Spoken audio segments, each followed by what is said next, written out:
Vous êtes sans doute déjà peut-être au courant, mais si vous n'êtes pas de gauche ou d'extrême gauche, vous n'avez pas le droit d'être écolo, c'est comme ça.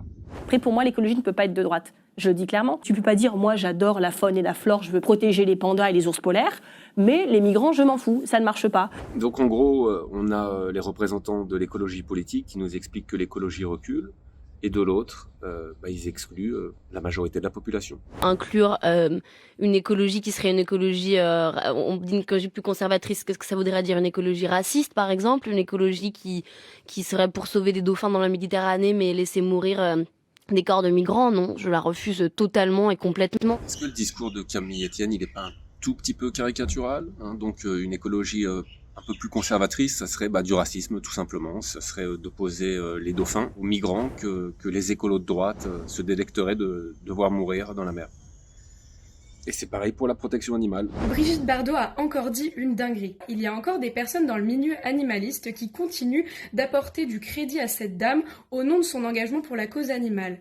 On ne peut pas compartimenter les luttes, donc la lutte pour le droit des animaux doit s'inscrire dans une perspective intersectionnelle. Cette jeune femme nous explique que Brigitte Bardot n'a pas de légitimité à s'exprimer sur les animaux. Elle a juste œuvré toute sa vie pour la protection animale, mais elle ne pense pas comme il faut. Bon, alors il y a quelques exceptions chez les influenceurs écolos qui eux, ne brillent pas par leur intolérance, mais ils sont pas nombreux. Je crois que j'en connais un. Si on considère qu'il faut être de gauche ou il faut être de tel parti politique pour être écolo et que tous les autres sont illégitimes pour en parler, on n'y arrivera jamais. J'ai un petit scoop pour nos amis et je crois que ça serait bien qu'ils se mettent ça dans la tête.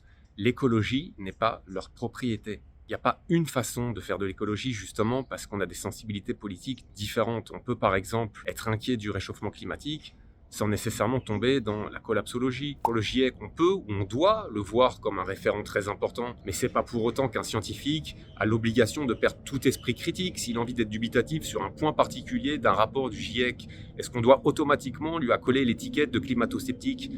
Il y a beaucoup de scientifiques très respectables dont l'opinion diverge sur certains points par rapport à la doxa dominante. Alors on doit s'interdire de les inviter, de les écouter, de les respecter. Moi je crois que c'est cette intolérance qui éloigne les gens, voire qui leur met des doutes dans la tête. Mais s'il y a vraiment une chose que doivent comprendre les écologistes politiques, c'est qu'à mon avis, on est assez nombreux à voir qu'ils instrumentalisent l'écologie pour faire avancer un agenda politique de gauche, voire d'extrême gauche.